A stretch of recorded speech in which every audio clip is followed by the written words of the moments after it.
des changements législatifs, on va créer un règlement qui s'appelle le Plan d'implantation et d'intégration architecturale, un PIA. C'est un règlement à caractère discrétionnaire. C'est un règlement qui exige une étude qualitative, donc une approche beaucoup plus souple d'évaluation des projets à partir de critères plutôt que de normes, comme on verrait dans un règlement de zonage. L'élaboration des PIA pour les coquartiers est directement en lien avec la mise en place d'un micro-réseau. Tout ça, c'est afin d'améliorer l'efficacité énergétique des bâtiments et l'utilisation d'énergie renouvelable. On va parler aussi de l'utilisation de matériaux durables, de fenestration permettant de capter l'ensoleillement, des aménagements extérieurs permettant d'éviter le ruissellement.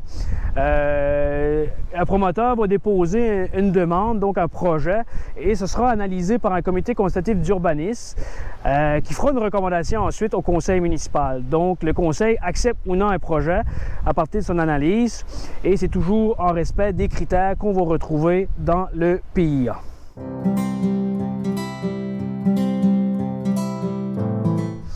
Autre outil que la municipalité peut se doter, c'est le droit de préemption. En fait, ça permet d'inscrire un droit de regard au registre foncier du Québec sur une ou plusieurs propriétés répondant à des besoins municipaux. Si un propriétaire donc désire vendre sa propriété ou qu'elle reçoit une offre d'achat formelle et que tel droit est exercé au registre foncier, la municipalité sera automatiquement le premier acheteur.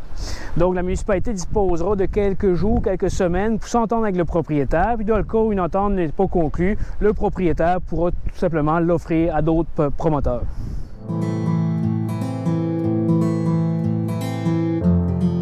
Finalement, pour les impacts concernant les propriétaires et résidents du secteur, on va voir un changement graduel du centre-ville. Donc, on parle d'un changement au niveau des usages autorisés.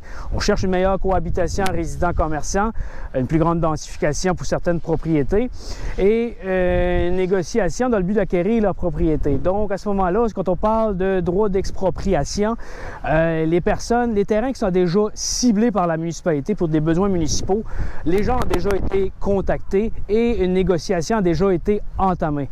Donc, aucune mauvaise surprise là, à venir là, pour les gens qui n'auraient pas déjà été contactés par la municipalité au sujet de l'une de leurs propriétés.